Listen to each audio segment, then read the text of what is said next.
here today is Steve Bittner, who is professor in the history department, has his undergraduate degree from Michigan, the University of Michigan, and his graduate degree from the University of Chicago. His area is Soviet polity. Do we call it that? Yeah, we don't call it that.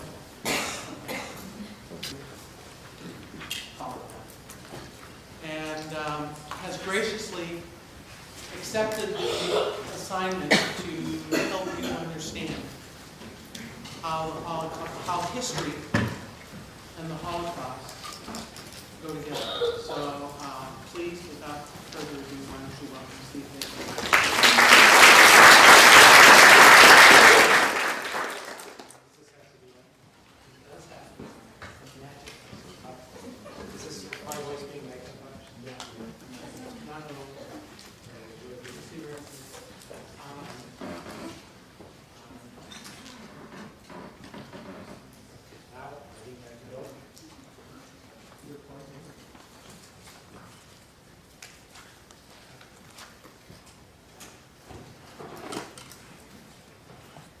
Believe the technology that's in that state doesn't.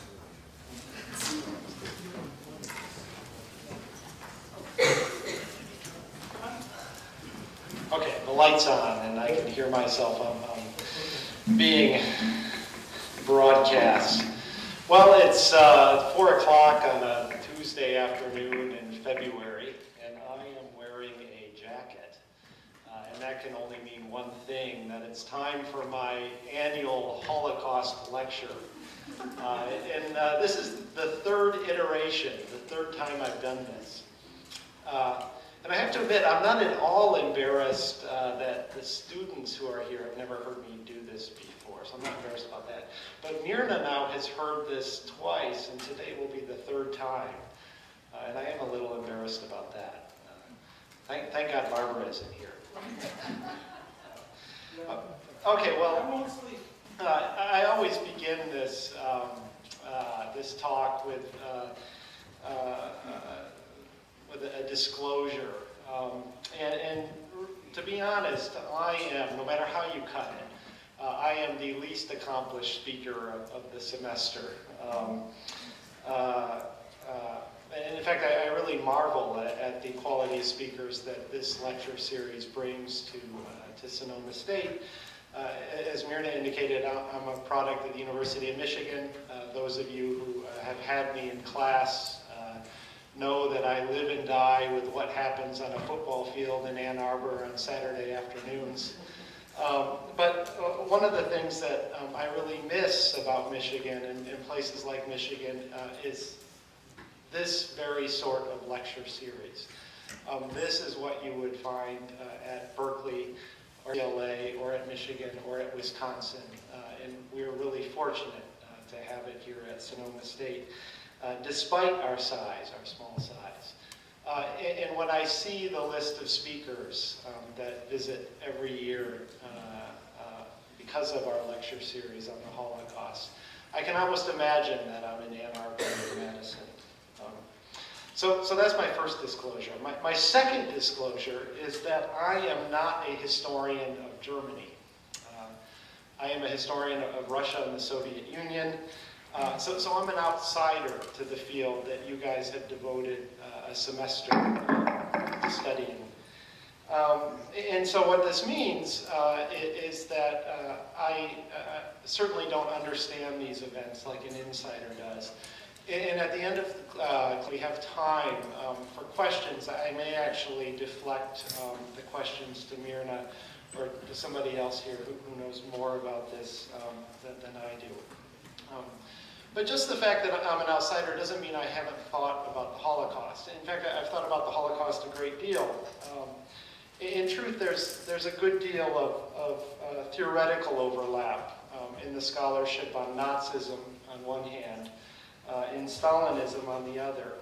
And broadly speaking, they're joined by this concept of totalitarianism. And what does this mean when a state is described as totalitarian? What does that mean? I know some of you have had me in class before, so you have know this. Ruth, you want to hazard a guess? It's dangerous to sit in the front row. The third row. Yeah. Totalitarianism is a government that aims to control the political, economical, social, intellectual, and cultural values. Yeah, that's right. It refers to states, and this is a very brief and perhaps not so eloquent definition. It refers to states that had totalizing ambitions. States that hope to control not only the public activities of their citizens, but also the private activities. And actually, the term comes to us from two scientists who worked at Harvard 50 years ago, Karl Friedrich and Zbigniew Brzezinski. Some of you may recognize Brzezinski. He was Jimmy Carter's national security advisor. And every so often, you see him as a pundit on CNN or some of the other news networks. So he's still around. But they coined the term, and they defined it for us. And they actually gave it, I think there were 6 characteristics of the totalitarian state, according to their definition. But the key, the important thing is it refers to states that had totalizing ambitions. And this allows us to distinguish between totalitarian states and repressive states. And some of you in this room are surely old enough to remember Jeane Kirkpatrick, who was Reagan's ambassador to the United Nations, explaining why the United States will support repressive regimes, but not totalitarian regimes. And Stalinism and Nazism are also linked with the concept of genocide, albeit less frequently, and really, in my mind, less satisfactorily, since I don't think that the Soviet Union was ever genocidal, not in the same way that Nazi Germany was. It was clearly a brutal regime that was characterized by a great deal of blood, but it wasn't genocidal. And by the way, let me just say that the comparison between Nazi Germany on the one hand and Stalinist Russia on the other is a comparison where I think the Soviet Union comes out looking rather good. And this speaks to really one of the great ironies of 20th century world history, that the Soviet Union, a communist country, the self-proclaimed enemy of the capitalist West, actually saved the capitalist West from its worst excesses during the Second World War. And if you think that the Second World War was primarily a war between the Western Allies, Britain, France, and the United States, and Nazi Germany, you need to take my class, because it was fundamentally a war between the Soviet Union and Nazi Germany. It's also true that the Holocaust was primarily an Eastern European and a Soviet event. Our image here in the West of the Holocaust tends to be the image of Vichy collaborators, Vichy, the collaborationist regime in France, Anne Frank holed up in her attic in Amsterdam. But the truth is, the vast majority of persons who perished in the Holocaust resided in Eastern Europe.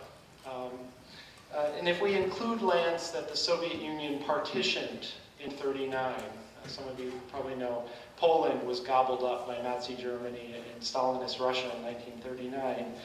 About half of the total victims of the Holocaust were Soviet citizens. So 6 million Jews died total during the Holocaust. 3 million of those Jews were citizens of the Soviet Union. And it's also true that really the historic heartland of European Jewry, what used to be called the Pale of Settlement, is in the East. It comprises lands that are now part of Belarusia, Ukraine, and Poland. By the way, these lands were left almost entirely devoid of Jews at the end of the war.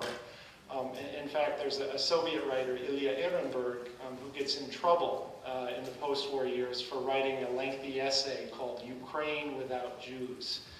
And it was just impossible for Ehrenberg to imagine that this land that was very clear to his heart, the old shtetls, had been erased from the map almost entirely. So I think this does qualify me to speak at least a little bit about the Holocaust. Now, if I were to ask you what the Holocaust was, I'm confident that everyone in this class could answer. You've been around long enough to do that.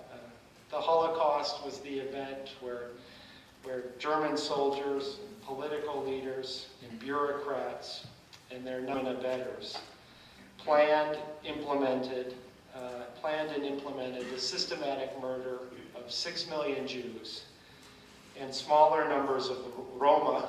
What are the Roma?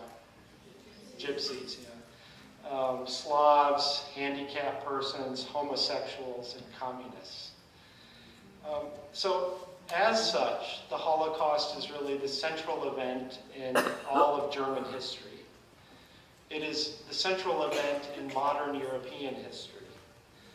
It colors our understanding of what it means to be German and what it means to be European. And it really forces us to rethink events as far back as the Enlightenment. Now, what is the Enlightenment?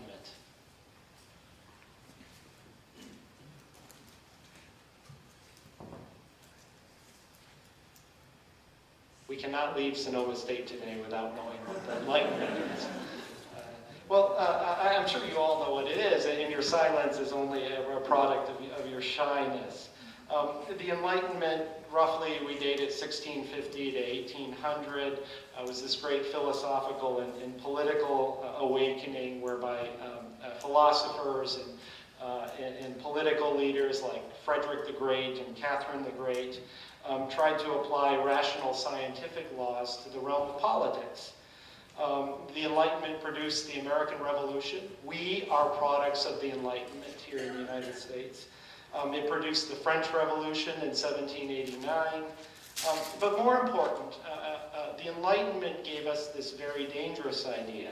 Well, actually, it turned out dangerous, but people didn't realize it at the time, that human existence could be perfected, that we can improve our lot here on Earth. The Enlightenment gives us the idea of historical progress, that we are going somewhere. So, I'm confident we all know what the Holocaust was. But if I asked you to explain why the Holocaust happened, I think you would find it much more difficult to answer.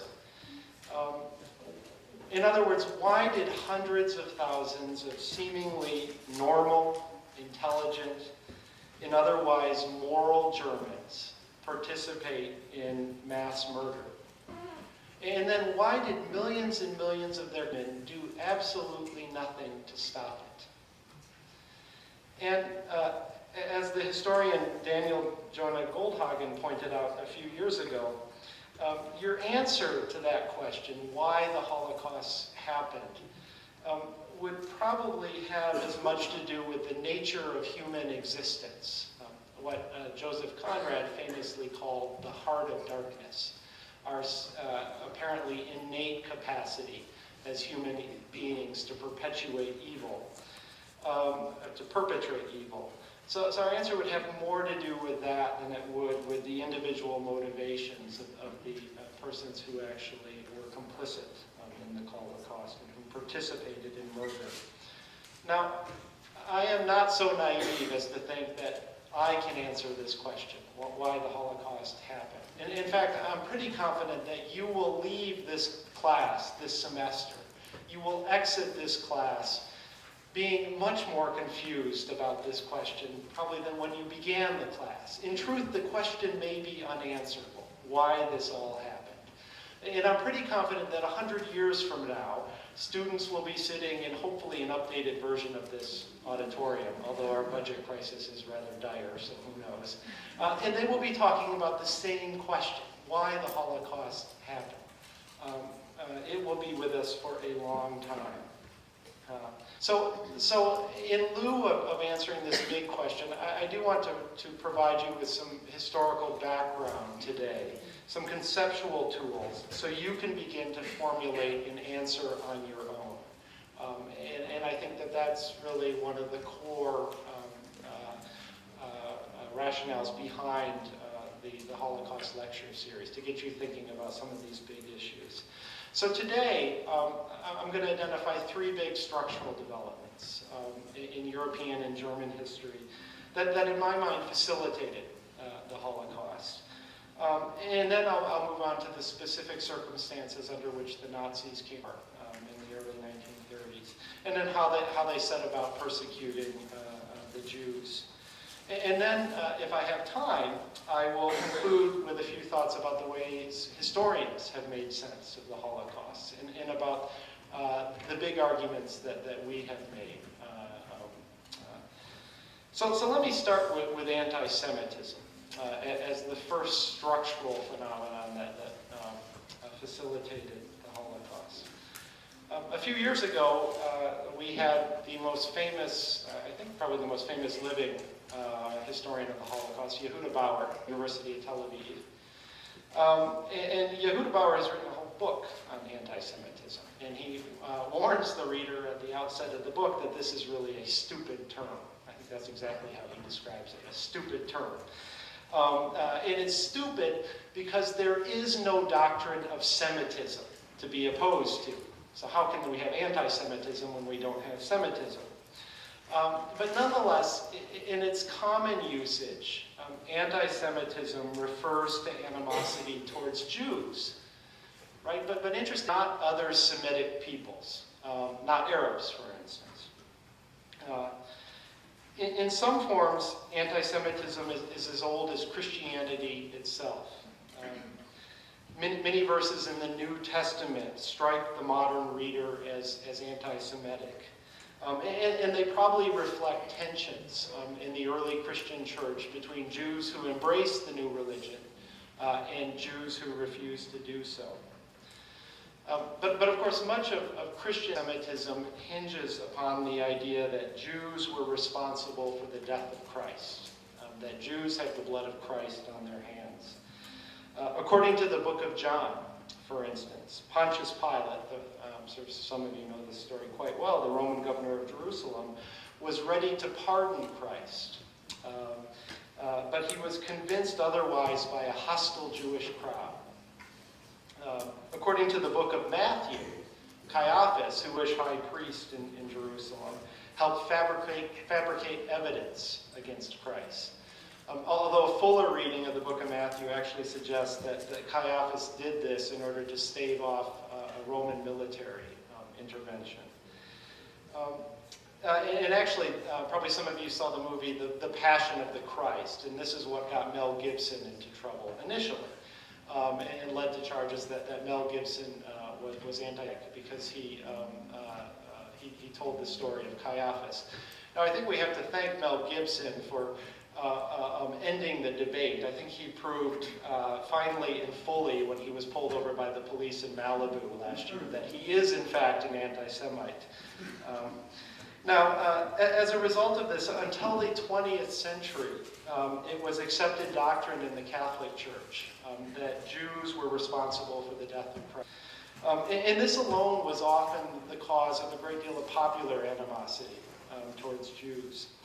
For instance, when the plague hit Europe in the 14th century, there were persistent rumors that it was caused by Jews who had poisoned the water. There were also rumors across Europe well into the 20th century.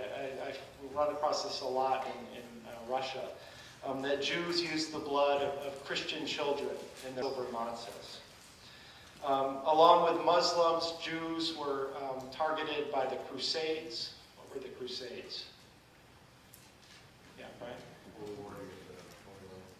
Yeah, a series of military expeditions waged by European armies to free the Holy Lands from Muslim control. Actually, often the Christians often ended up fighting amongst themselves. But Jews were targeted by the Crusades as well as Muslims. Jews were targets of the Inquisition, the campaign against heresy that was waged by the Catholic Church. In the 12th and 13th centuries, Jews were repeatedly expelled from France. Of course, they were expelled famously from Spain in 1492. Year corresponds with Columbus's voyage. They were expelled from parts of Prussia, not Russia, but Prussia, the precursor to modern Germany, in the 1700s. And in the Russian Empire, where many displaced Jews moved. In fact, most Russian Jews could trace their ancestry to Spain. So most Russian Jews were kicked out of the Iberian Peninsula in 1492. In the Russian Empire, Jews were confined by law to reside in the old Pale of Settlement, these lands in western Ukraine, Byelorussia, and Poland. In large parts of Eastern Europe, Jews were forbidden from owning land. This gives us, I think, what is probably the most tenacious stereotype of Jews. The Jew as the moneylender, or the Jew as the merchant. And of course, the reason why this stereotype exists is because Jews were forbidden from farming. And so there is an ounce of truth to this. The only way they could carve out a living, it was through some sort of commercial activity. Unexpected or unexplainable tragedies frequently resulted in pogroms. It's a wonderful Russian word, which literally translates as little storm. Refer to popular uprisings against Jews. So anti-Semitism has been with us for a very long time. But that does not mean that it is unchanging. In fact, over the course of the 19th century, anti-Semitism changed in really important ways. In general, anti-Semitism became less religious in orientation, and it became more racial. And this reflected two really important developments. First, Jewish lives were increasingly urban. Many Jews were no longer practicing. Men did not have full beards. Those of you just know I just shaved off my beard a couple weeks ago. It's so nice to be beardless now. My wife said I look 10 years younger. That's reason enough. Men with beards in the yarmulke. In the Russian Empire, movement in and out of the Pale of Settlement was tolerated. And so in general, Jews began to assimilate into their surrounding societies. So that's really the first development. The second development that informed the switch from religious to racial anti-Semitism were pseudo-scientific theories that were in vogue in the middle and the latter part of the 19th century that attributed certain defining physical and mental characteristics to various ethnic and racial groups. And whether or not we want to admit it in this class, we have all heard these stereotypes, right? Englishmen and Americans are individualistic. Actually, sometimes Americans now, I've noticed traveling around Europe, are associated with less savory things than that even. Germans are punctual, Irishmen are drunkards, invariably they have the red nose, and so on and so on. Jews were associated with less savory characteristics. Jews were seen as greedy, as rootless, and as cosmopolitan. And this word is actually quite interesting, cosmopolitan. It actually, 100 years ago, it meant the same thing then as it does now. It referred to a certain degree of worldliness. Value was reversed. Today, it's good to be cosmopolitan. 100 years ago, it was bad because it suggested that Jews had little loyalty for the nation, but instead had allegiance to various transnational groups like the Jewish diaspora or to political movements like Zionism. Actually, there's a historian at UC Berkeley, Yuri Snowskin, who has written quite a controversial book, I think, called The Jewish Century, where he argues that insofar as Jews were always associated with cosmopolitanism, it's possible to understand Jews as harbingers of the modern age, because Jews were ascribed a characteristic that we now associate with modernity itself, sort of cosmopolitan outlook. Now you may have noticed that there's a contradiction here, right? Jews were perceived as being greedy, but Jews were often also perceived as being left-wingers, as being socialists or communists. So is it possible to be a greedy communist? Or are those words mutually exclusive? Well, this is what the sociologist Zygmunt Bauman calls the viscosity of Jewish identity. Jewish identity, at least as it's perceived by anti-Semites, was always slippery.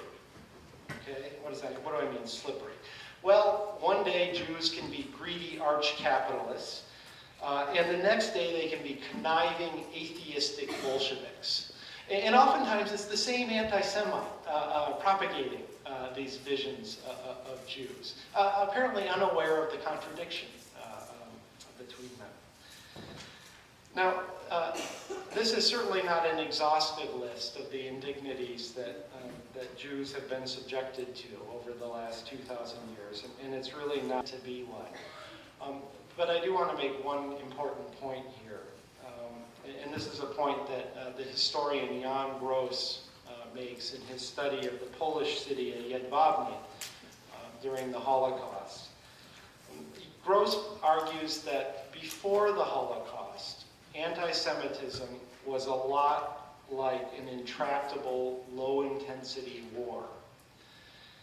Jews, particularly in the East, in Poland, in Belarusia, in Ukraine, had to be savvy in order to survive. And of course, they had to be savvy because even the slightest insult, a moment's carelessness, could lead to a pogrom that would put your life at danger. But the point is that a low-intensity war is survivable. What was unique about the Holocaust is that in all but a few extraordinary cases, it was not survivable. And I think that's something about this semester. Okay, so that's my first structural phenomenon that facilitated the Holocaust. My second structural characteristic is nationalism. So what does this word mean, nationalism? I hear this a lot. Yeah?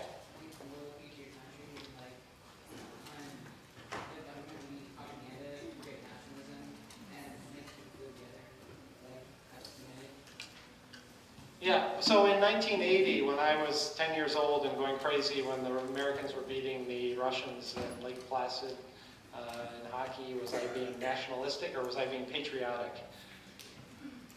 Or was I just a 10-year-old who didn't think much about myself? Yeah, Ruth?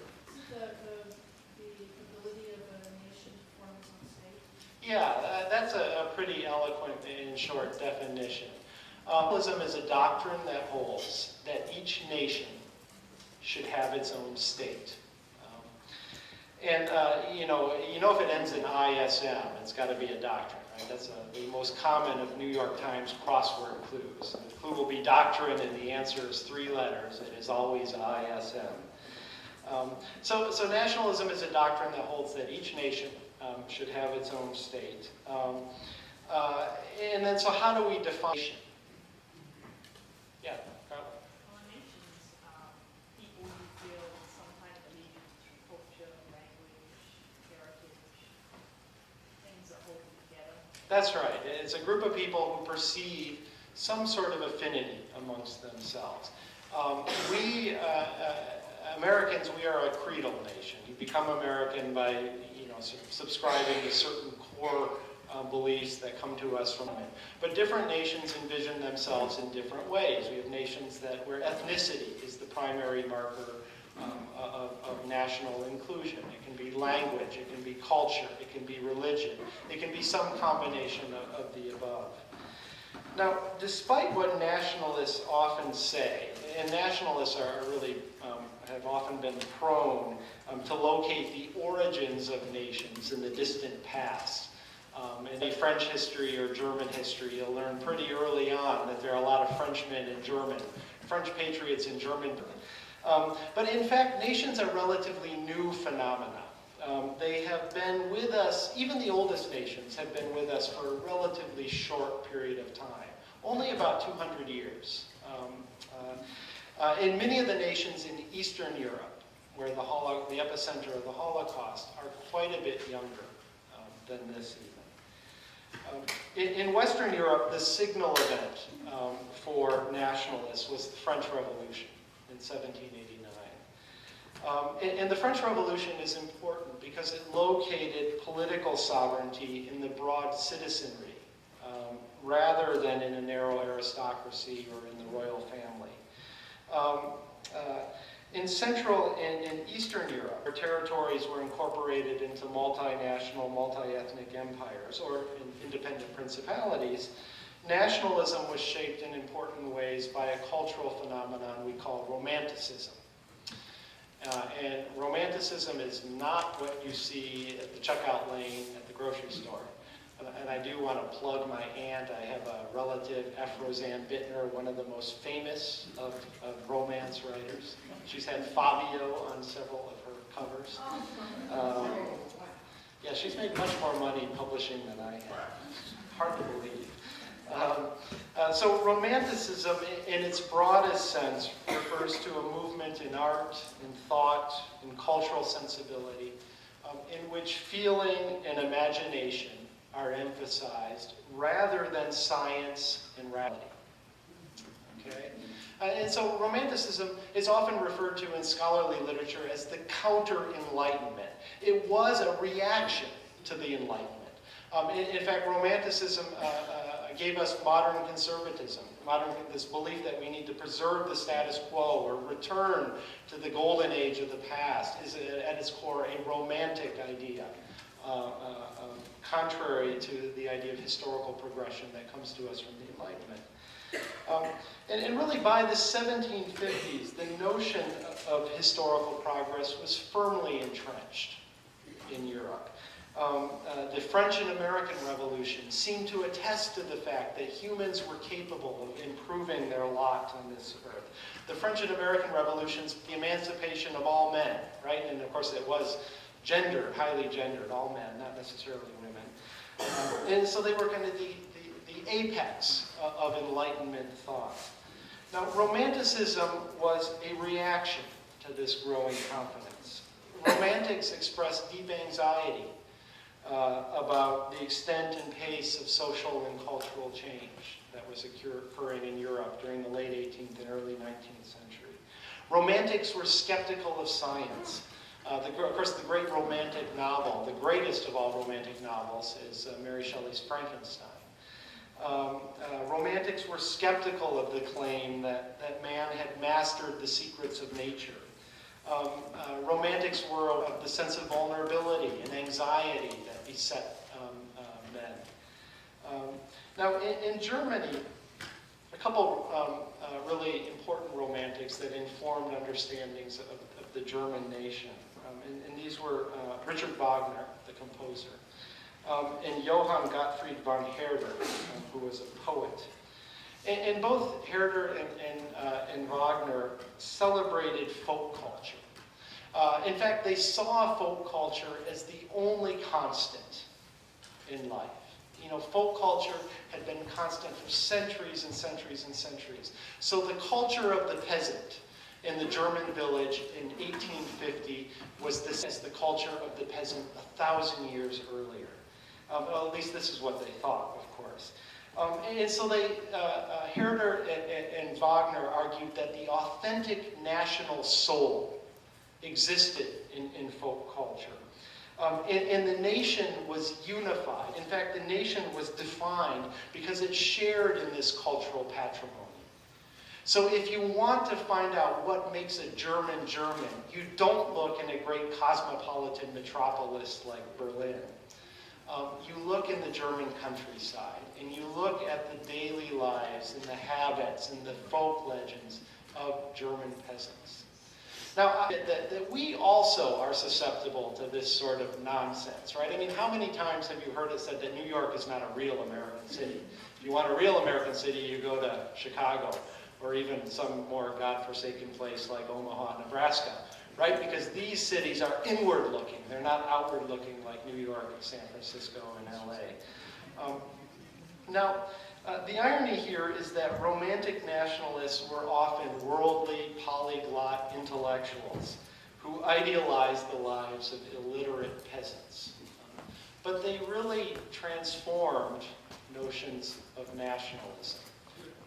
Because they argued that the nation had existed since time immemorial. Now, as a political doctrine, nationalism is probably the most successful of all time, is certainly more successful than Marxism. Over the course of 100 years, from roughly 1789 to 1900, so 111 years. Actually, let's push it out to 1918. So is that about 130 years? Europe ceased to be a continent of empires, and it became a continent of nation states. So states that base their legitimacy to exist upon the will of a nation. So I'm just going to run through the list here. And the point is that you not record when every nation state came into existence, but just that you see what is happening and how Europe is transformed. Serbia is arguably the first nation state to emerge after the French Revolution. In 1815, Serbia won its autonomy from the Ottoman Empire. And actually, it proved to be short-lived. In 19, Serbia was incorporated into a transnational state called Yugoslavia. But that also proved to be temporary. Right? So Serbia in 1815, Greece in 1829. In fact, there were many Westerners, Western intellectuals like Lord Byron, who were inspired by the Greek revolutionaries and went and fought on behalf of the Greeks for Greek independence. Romania in 1859, Italy in 1861, Germany in 1870, Bulgaria in 1878, Albania in 1912, Czechoslovakia, kind of an aggregate of two nations, the Czechs and the Slovaks, in 1918.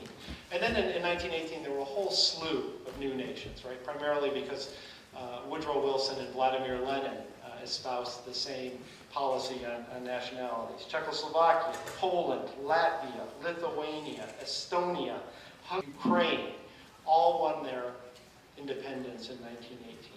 So Ukraine was incorporated into the Soviet Union a few years later. And then finally, Turkey in 1923 recast itself as a nation state. So this is really, by any standard, this is an important development. The fact that empires ceased to exist, and they were replaced with nation states in Europe.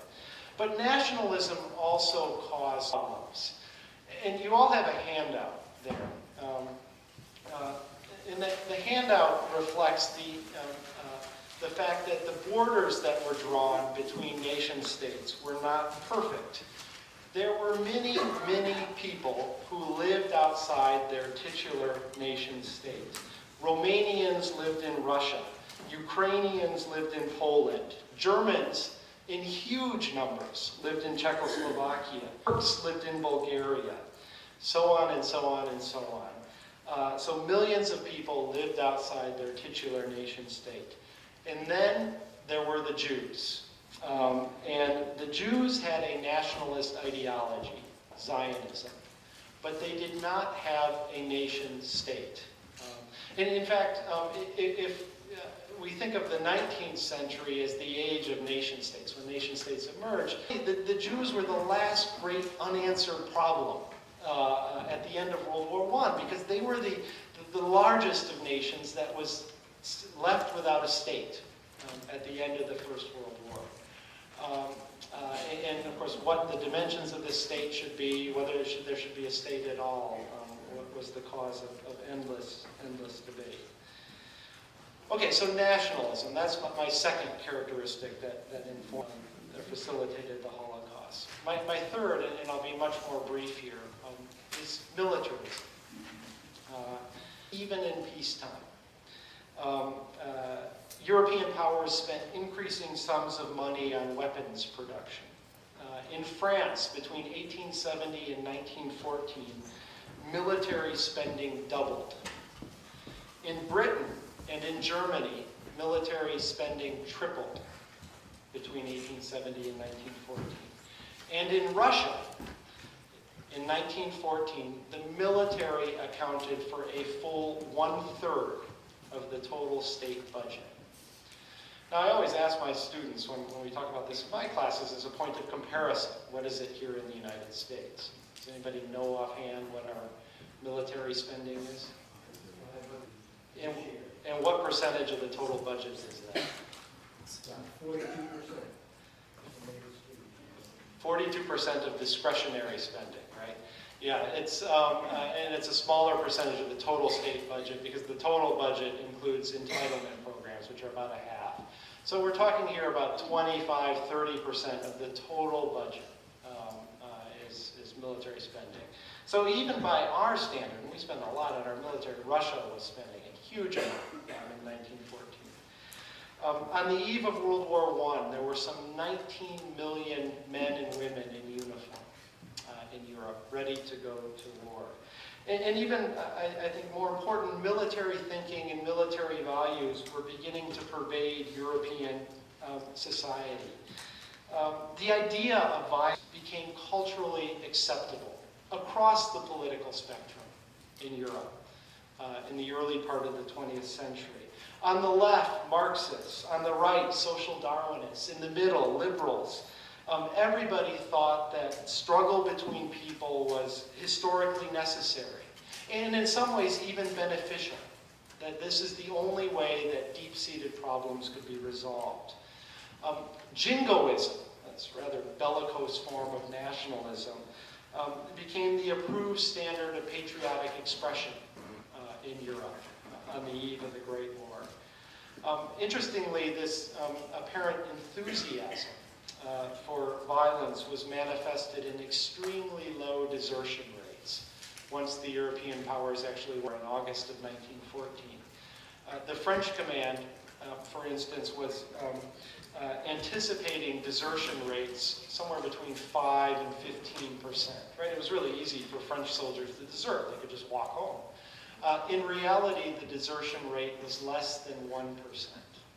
And this suggests that people bought in to this bellicose, patriotic lingo that was becoming so common in the decades preceding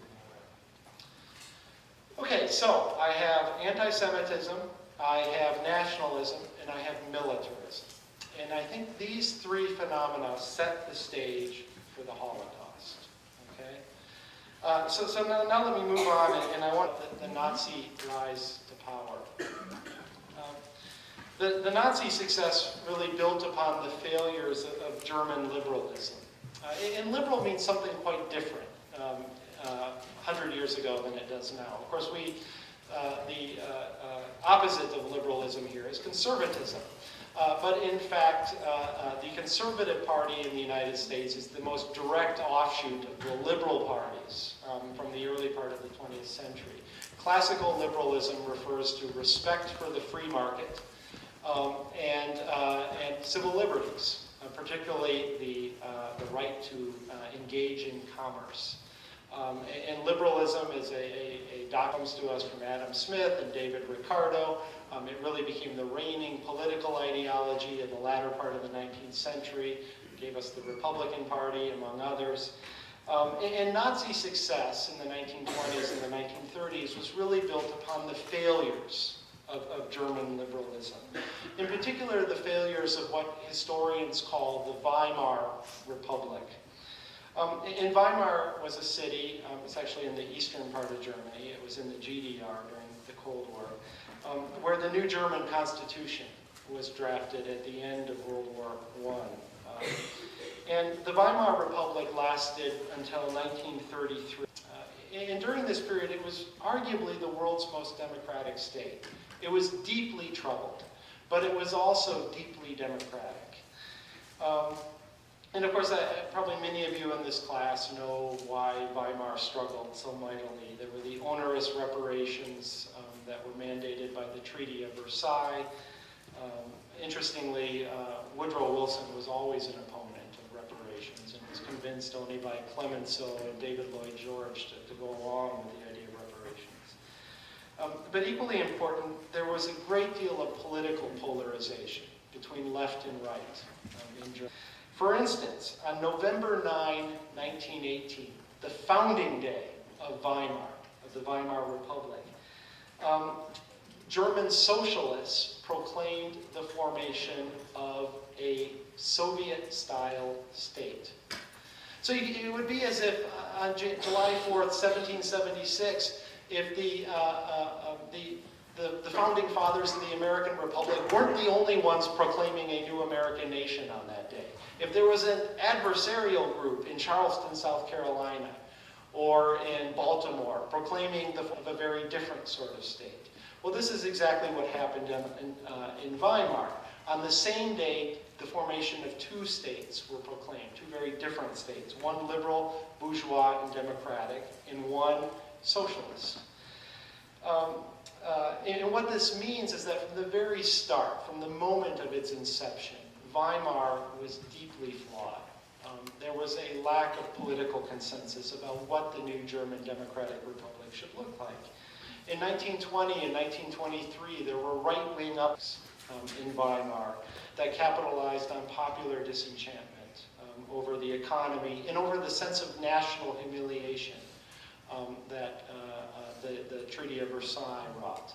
And interestingly, World War I is kind of a strange sort of war. The Germans didn't necessarily see themselves as losers in the war. The war ended only because the German workers rebelled back home, not because the Germans were defeated on the field of battle. And so there wasn't this that Germany needed to be humiliated, or even should be humiliated at the end of the war. And then, of course, in the summer of 1929, the American economy slipped into recession.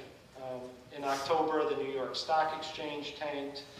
Europe collapsed within weeks of the American economy. After the crash, American financiers, American bankers were no longer able to continue to infuse capital into the European economies. This capital was especially essential for Germany. Germany relied on American loans to repay the war reparations. By 1932, American investment in Europe had fallen by 70% on the 1929 figure. And this was particularly tough for Germany. So it's really not surprising that Germany was the first state to experience political upheaval. In parliamentary elections in September of 1930, German voters stunned the pundits by handing 107 of 611 seats in the German parliament, it's called the Reichstag, to the National Socialist Party. And overnight, the Nazis, as they were called, went from being an inconsequential party to rising the second largest bloc in the German parliament. So the Nazis were really the prime beneficiaries of Germany's mounting economic crisis. Now, we all know the Nazis were led by Adolf Hitler. And Hitler was born in Austria in 1889. As a young man, he dabbled in painting, wanted to be a painter when he grew up, but he was did admission to the Academy of Fine Arts in Vienna. That raises all sorts of interesting counterfactual questions, like what would have happened had Hitler only been granted admission to the Academy of Fine Arts. And in fact, we have a very interesting monograph now, it just came out 2 or 3 years ago, about Hitler's Vienna life and his desire to be an artist. Hitler served with the Axis in infantry in the First World War. He twice received the Iron Cross, the German equivalent of the Purple Heart, for surviving gas attacks. He understood in the Marxist sense. Socialist here refers to the feeling of solidarity that supposedly existed among German veterans of the First World War.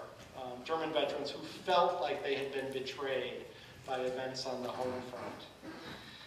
In 1923, Hitler was arrested for participating in a coup against the Bavarian government in Munich. The coup plotters caught him before any serious damage could be done, and Hitler was sentenced to 9 months in prison. And it was while he was in prison that Hitler wrote the book that would become the Bible of the Nazi movement, Mein Kampf, My Struggle. In Mein Kampf, Hitler laid out his view of history. He appears to have been inspired, at least to some extent, by Karl Marx. He was convinced that history was a story of struggle between competing groups. But whereas Marx argued that history was, that class struggle was the engine of history, class struggle is what pushed history along, Hitler argued that in fact it was racial struggle between different peoples. Hitler claimed that history was driven along by the master race, the Aryans, who were in perpetual struggle against lesser peoples, particularly the Jews and the Slavs. Now the Aryans were the heirs to the Germans, or were the ancestors of the Germans and the Brits. Now, according to Hitler, Germany had to adopt an aggressive foreign policy in order to achieve its historical destiny. This destiny that was dictated by the logic of the history that Hitler had devised while he was in prison. And so what this meant is that Germany had to conquer living space, Lebensraum, in the east. So there would be more room for Germans to live and Germans to carve out an existence for themselves. And Hitler knew that this expansion eastward would anger France. Germany and France had a long rivalry. They'd gone to war with each other in 1870 and in 1914. But Hitler thought Hitler thought that Britain would do nothing to stop this expansion eastward. And this was primarily because, well, first of all, British politicians were not real fond of the Soviet Union, but secondly because of this imagined affinity between British and Germans, this imagined ethnic affinity. They were both ancestors of Aryans. So these were the core elements of Nazism: racial superiority on one hand, and the need for expansion on the other. And this provided the basis for future Nazi policies.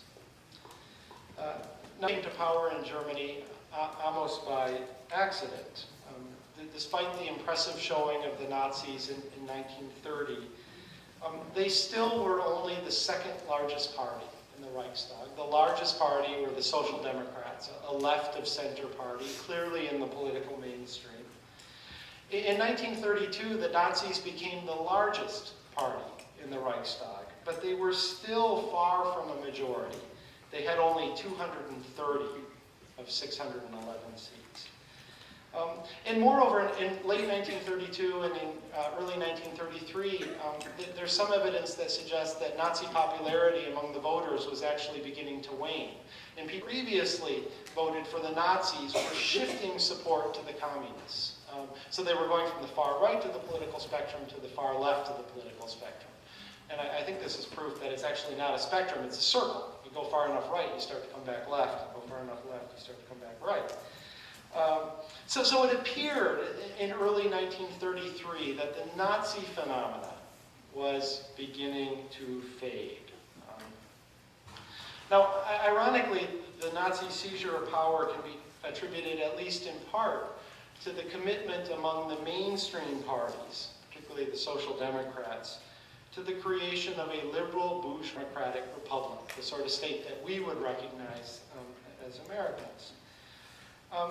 The German chancellor tried to convince the German president, Paul von Hindenburg, to ban the Nazi and the Communist parties at the end of 1932. And Hindenburg refused to do this. And it's not because he had any special sympathy for the Nazis. It's because he thought that there was a larger principle at stake here. There were certain core liberties that could not be violated. Freedom of assembly, freedom of speech. These trump the odiousness of the Nazis. So you can't simply ban the Nazi party.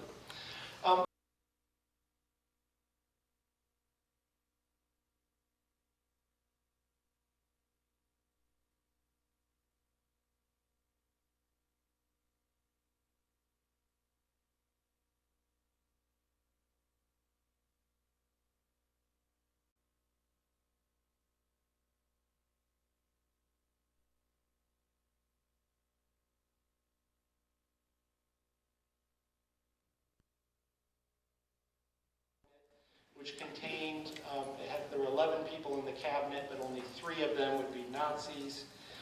In the eyes of Hindenburg, and once in power, Hitler would have to act responsibly. He would have to tone down his rhetoric. And I think we know this is the case, right? Typically, not always, but typically politicians say things on the campaign trail that they don't intend to do once they're in office. They behave more responsibly once they're in office. And so the view, the mainstream view is by inviting Hitler into government, by making him chancellor, we will moderate him. Hitler will become little more than a puppet who would be easily controlled by the mainstream political parties. I actually have, I've completely forgotten about my photos here, but I actually have a picture of this. Early on I was talking about those pseudo-scientific theories about racial, certain characteristics associated with certain racial groups, ethnic groups. This is a photo from a German elementary school, and they're talking about what characteristics make a German German, and what physical characteristics. And here's a picture of Hitler joining the government, the actual moment where he is named chancellor. Now, once Hitler was chancellor, he moved quickly to consolidate power. He demanded that new elections to the Reichstag be held in March of 1933. But at the end of February 27th, 1933, the Reichstag building burned down. And the fire was probably set by a Nazi arsonist, but Hitler blamed the communists. And by noon of the following day, February 28th, some 4,000 communists had been rounded up and arrested. And Hindenburg, German president, signed a decree suspending individual liberties, so essentially declaring martial law. And in the ensuing days, Nazi thugs terrorized their political opponents in Berlin and other big cities in Germany. And this really set the stage for a Nazi electoral triumph on March 5th. During these elections, Nazis won 44% of the vote. So still not a majority, but they were allied with a smaller party called the Nationalist Party. And so with their allies in the Nationalist Party, they had a majority of seats in the Reichstag. Now, 3 weeks after this, at the end of March 1933, the Reichstag approved what was called the Enabling Act. And the Enabling Act authorized Hitler to rule by decree for 4 years. So basically, it approved a decree emasculating itself, so taking itself out of the political equation. So Hitler, really by the end of March, Hitler was a dictator. Even though a majority of Germans had not voted for this guy.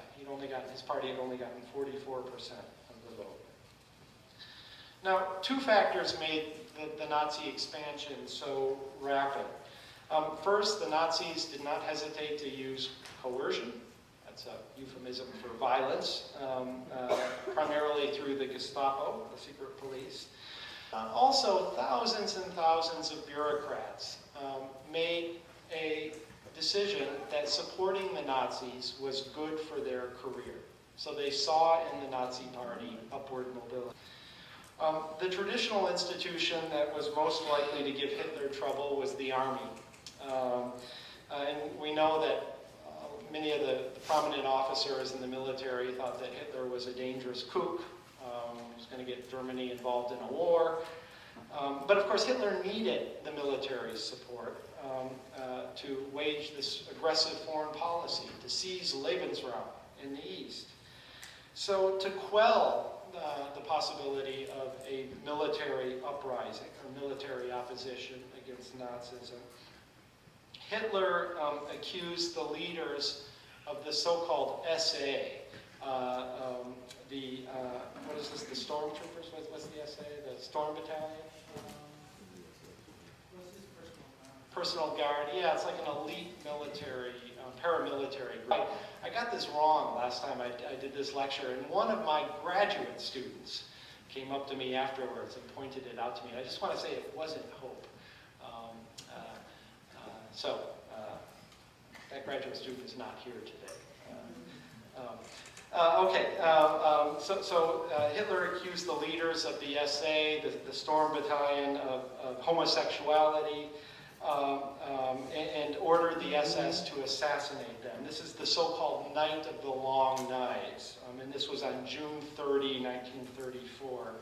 And this was important because the SA, the military looked upon the SA as being extremely dangerous. And also a bunch of novices who were trying to involve themselves in military affairs. And so Hitler thought by the SA, I will pacify potential opposition within the military to Nazism. Hindenburg died later on that summer in 1934, and after this, after Hindenburg's death, Hitler combined the offices of Chancellor and President, so he occupied both offices simultaneously. Now, effective opposition to Nazism might also have come from the Christian churches in Germany. The Nazi electoral triumph in 1933 was made possible by support from Protestant middle-class voters. But nonetheless, most Protestant clergymen remained neutral. They refused to endorse Nazism. In fact, a very small minority of Protestant clergymen organized an active resistance that denounced Nazism, anti-Semitism, and totalitarianism. And many of these clergy persons perished in the concentration camps. Some 800 Protestant clergymen died in the late 30s and early 40s. In 1933, Hitler signed a treaty with the Vatican, with Pope Pius XI. And Pope Pius gave his stamp of approval to the Nazi regime in return for recognizing the traditional liberty Catholics had enjoyed in Germany. So Pope Pius recognized the Nazis, and in return he hoped the Nazis would not persecute or not try to stamp out Roman Catholicism within Germany. And basically what this did is it undermined the Pope unwittingly undermined the capacity of the Catholic Center Party, the Catholic political party, to oppose Nazism, because the Vatican itself lent its imprimatur to Nazism. And anyway, Hitler's assurances to the papacy proved to be worthless. In the mid-1930s, the Nazis ruthlessly attacked Catholic schools and Catholic youth groups. And Pope Pius eventually he had made a mistake by recognizing the Nazis. So in 1937, he issued an encyclical, a papal decree, that attacked totalitarianism. And this encyclical was called With Burning Sorrow, where the Pope, the supposedly infallible Pope, admitted that he had not been infallible. But by this time, Nazism was firmly entrenched, so it didn't really mean anything. But it's also important to point out that the Pope attacked totalitarianism. He did not attack anti-Semitism, Nazi Semitism. And at best, the Pope turned a blind eye to the special suffering that Jews were subjected to. At worst, the papacy, the Vatican, actively abetted the Holocaust by sanctioning anti-Semitism among Catholic parishioners, and especially in the context of Poland, by the Catholic clergy. And I'll talk about that in a bit. Now, we all know Nazi racism was directed primarily against Jews. In 1933, after the Nazis came to power, they expelled all Jews from state administrative positions. In 1935, the Nazi government promulgated the infamous Nuremberg laws. The Nuremberg laws denied German citizenship to persons with two or more Jewish grandparents. The Nuremberg laws prohibited marriage and sexual intercourse between Germans and Jews. The Nuremberg laws required Jews to wear the Star of David while in public. German towns were given the right to refuse residency to Jews. And businesses could fire Jews without any reason. And of course, the upshot of this all is that by the end of the 1930s, more than 100,000 German Jews have fled. So unfortunately, many of them fled to territories where they were later caught in the machinery of the Holocaust. But a few of them did make their way to unoccupied territories, or to Britain, or to the United States. Not Jews who remained at home subjected to seemingly relentless terror. On November 8th of 1938, Nazi terrorists pulled Jews out of their houses. They beat them in the streets. They burned down synagogues. This is called Kristallnacht. I think I have some pictures of this too. You see there's a shop window that's been broken out.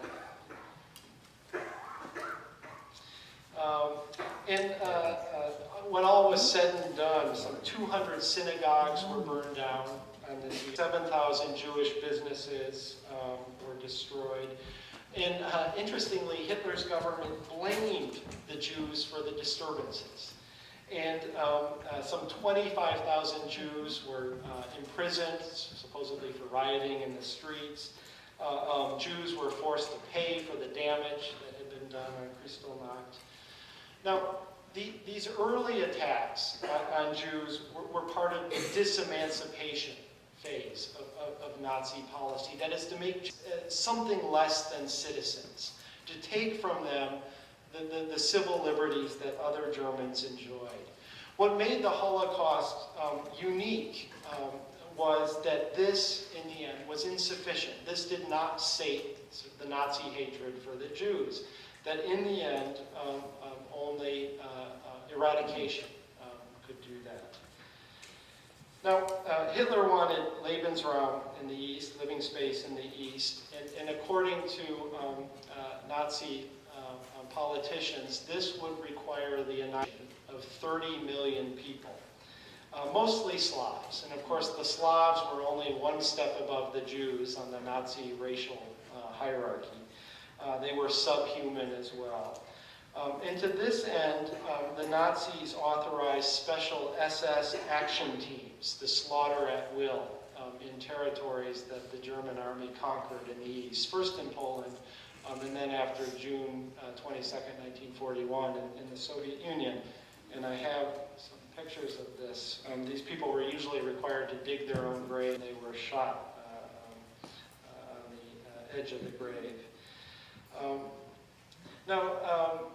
Millions of Soviet citizens died in this manner. Some 3.7 million Soviet prisoners of war were summarily executed like this, forced to dig their own graves and then shot.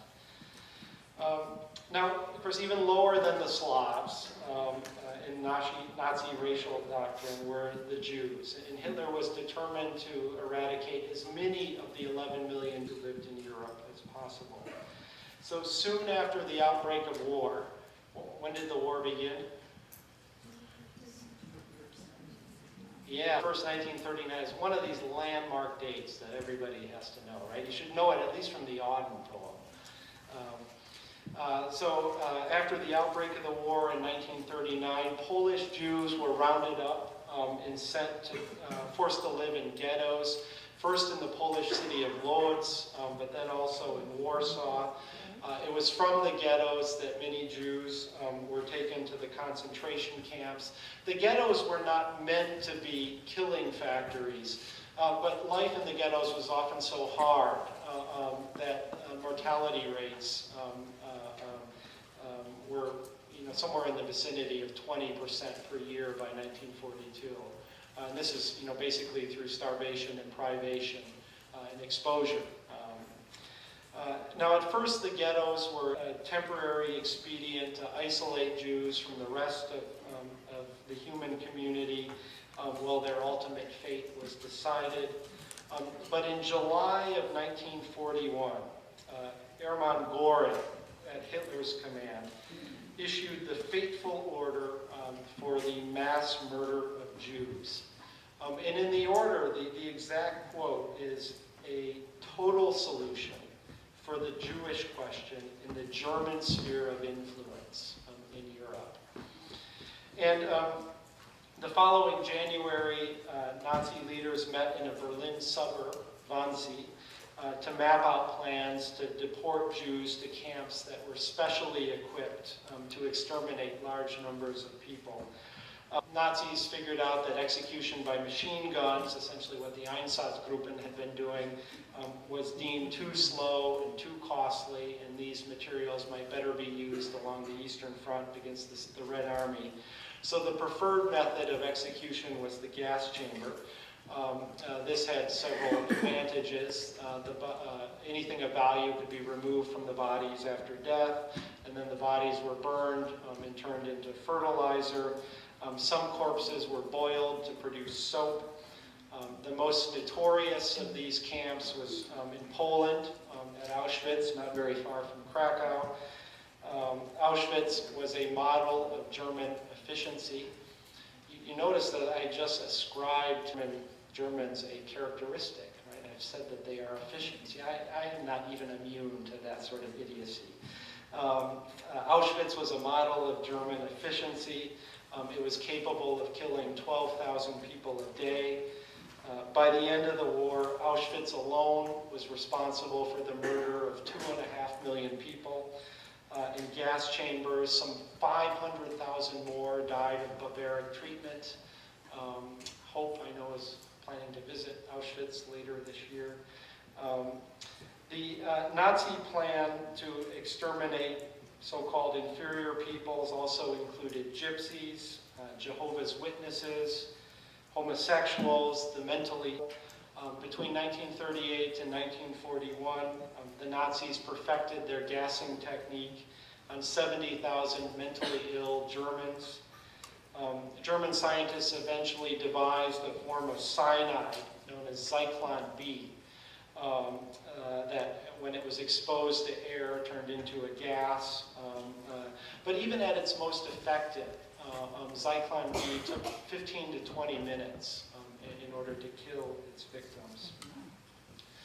Now, at first, when word of the Holocaust began to filter out of Germany during the war, both Allied and Jewish leaders were English that this was happening. The reports were so sensational that they were almost impossible to believe. But even when the reports were confirmed, there were no efforts made to bomb either the camps or the railroad lines that led to the camps. There were many underground church groups, especially Protestant groups, who assisted the Jews. But the Vatican never directly intervened to stop the atrocities. Even when Jews within Rome were rounded up, the Vatican turned down the suffering. And it's true, there was scant sympathy for Jews in Poland, and especially among the Roman Catholic clergy in Poland that was famously anti-Semitic. There were instances of heroism in opposition to the Holocaust. The Danes, which is what Mirna has written about, the Hungarians, the Bulgarians, the Italians organized huge underground resistance networks that saved tens of thousands of Jews from murder. But really, efforts to blame the Holocaust on a handful of deranged Nazi leaders are indefensible. At least 50,000 people were directly involved in this all. So 50,000 people participated directly in mass murder. And then hundreds of thousands of more participated indirectly. German soldiers, politicians, French collaborationists, Polish clergy, and so on. And few of these people were ever held responsible for what they did during the Holocaust. In fact, the number of people that were ever held responsible for crimes in the Holocaust was very, very small. Now, I promised you that I would end with a few thoughts about how historians think about the the Holocaust. And once again, I am an outsider, so I'm not quite an expert on this, but my understanding is that for several decades, debate on the Holocaust centered really on two schools of thought, intentionalists and the functionalists. And you know that this has to be an academic debate if we use boring terms like that. So let me tell you what each school believes. The intentionalists argue that the Holocaust was the product of Nazi willfulness. So the roots of the Holocaust can be found in the origins of the Nazi Party, in Hitler's Mein Kampf, in the Nuremberg laws, and so on. So Hitler, in other words, was a man with a plan, and he acted on it. He intended to destroy Jews from the moment he took power. So that's the intentionalist view of the Holocaust. Great response today. The functionalist view is a little different. The functionalists argue that there was no master plan, although they do not deny the deep anti-Semitism of Nazi leaders and really the pervasive anti-Semitism of German society and of societies that the Germans occupied, like Poland. But the functionalists argue that the Holocaust was the product of a specific confluence of events. They tend to emphasize rivalries within the bureaucracy rather than the ambitions of political leaders. The functionalists like to look at people like Adolf Eichmann, this completely mundane bureaucrat who wanted to make a name for himself by efficiently shipping Jews off to the concentration camps and thus move up the bureaucracy. So really for probably from 1945 to 1985, that was the debate between the structuralists and the functionalists. I think more recently, the last 20 years, there's been a tendency among scholars to look away from this divide. There's a historian at the University of North Carolina, Christopher Browning, who has tried to gauge the individual motivations of people. We talk about the Nazis as a big group, but they were a group comprised of individuals. Why did individuals decide to participate in murder?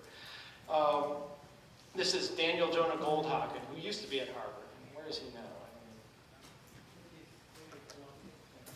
Denied tenure at Harvard. Goldhagen has engaged in similar sort of analysis. Jan Gross, in a very provocative book called Neighbors, in a very readable book, and some of you, I know who've had me, have been forced to read this book. Jan Gross makes the very provocative argument that the Germans have been, at least in Poland, the Germans may not have been the prime initiators of the Holocaust, that it appears that the Poles sort of willingly and gleefully murdered the Jews who lived amongst them without much prompting from the Nazis at all. And interestingly, Gross is now a wanted man in Poland. And then to move outside the realm of history, there's a sociologist whom I very much admire named Zygmunt Bauman, who locates the Holocaust within the broader trajectories of modernization, and particularly the certain core ideas that come to us from the Enlightenment about the perfection of human existence. And Bauman argues that the Nazi regime was a perverse manifestation of what he calls a gardening state. And Bauman says that all modern states are essentially gardening states, states that fertilize certain components of its population and weed other components of its population. And of course, we do this here in the United States by patrolling our borders, by having the GI Bill. In Nazi Germany, the weeding took the form of genocide. So it was a perverse manifestation of a characteristic common to all modern states. Okay, that is all I have to say today, and I have 10 minutes left, so if there are any questions, I'd be happy to take them, or defer them to someone else. Zyklon B, it's got to be Z-Y-K-L-O-N B. That was an easy one. Yeah, What is the way that the Soviets portray the deaths of 3 million of their Jewish citizens, but how many POWs did you say? 3.5? 3.7 Soviet, 3 million Soviet prisoners of war. yeah. I know the story probably changed once the wall came down. Yeah. Well, that's a good softball question that one colleague would ask to another. Because it's the sort of thing I know I can answer, and I'm not at all confident I can answer some of the questions that students might ask. Many of you know that the Soviet Union suffered immensely during the Second World War. Our best estimate is there were 27 million Soviet deaths in the Second World War. As a point of comparison, there were about 450,000 American deaths. So for every one American citizen who died, there were, what, 50? I'm doing my math right, 50 some Soviets who died in the war. The Soviets always faced the brunt of the German military. Something between 75 and 80% of German soldiers served in the East. They were not in France. They were not in North Africa. And so what this means is that the Second World War, or as Russians call it, the Great Patriotic War, becomes the central event in all of Russian history. It epitomizes Soviet socialism. Despite the brutality of Stalinism, despite the brutality of collectivization and forced industrialization, the Soviet Union succeeded in defeating Hitler. And they did so largely without our help. Military historians have estimated that if it weren't for the invasion of Normandy, the Red Army would have arrived in Berlin 2 weeks later than they did. So we speeded things up by 2 weeks by invading France. So what this means is that the war has a certain mythological status in the Soviet Union. And the Holocaust is threatening to that because it suggests that some Soviet citizens who died, many Soviet citizens who died not because they were Soviet or not because they were communists, but because they were Jewish. And so it was the Soviet Union in the decades following the war always denied the Holocaust. But it wasn't this sort of idiotic racist denial that you see these morons. What's the guy's name? I'm not even doing service to his. Yeah, well, the Soviets said these people did. There were 6 million Jews who died, but they did not die primarily because they were Jews. They died because they were Soviets, communists. In fact, Soviet writers like Ilya Ehrenberg got in trouble when they suggested that that wasn't, in fact, quite true, that there was more to the story than the state let on. Anything else, Brian? I have a question about since the Soviets managed every aspect of their citizens' lives, when, like, blame was placed for mess up during the war, there was like a general rule where you could do it specific, not in a general way, because when you criticize any general aspect of society, you criticize the Soviets. Is there something similar in the Nazi? Well, let me rearrange your question a little bit. I guess the question is whether the adjective totalitarian is accurate in the Nazi context. And, you know, I said that early on, I said I didn't think the Soviet Union was ever genocidal. Well, I'm probably going to say that Nazi Germany was never quite totalitarian in the way that that adjective was understood as it was applied to the Soviet Union. I mean, to be, you know, a middle-class Protestant German living in Berlin, you know, up until the very end of the war, you probably didn't realize that there was much bad going on in the world. So the state, you know, the state didn't force you to participate. It didn't make you complicit in your subjugation like the Soviet Union did. to its citizens. And Jan Gross, he wrote an earlier book about the carving up of Poland, and he says that this is really the essential characteristic of totalitarianism. Totalitarian regimes are remarkably good at making citizens complicit in their own subjection. And the Soviet Union was always better at that than Nazi Germany was. At least that's my sense of it as an outsider.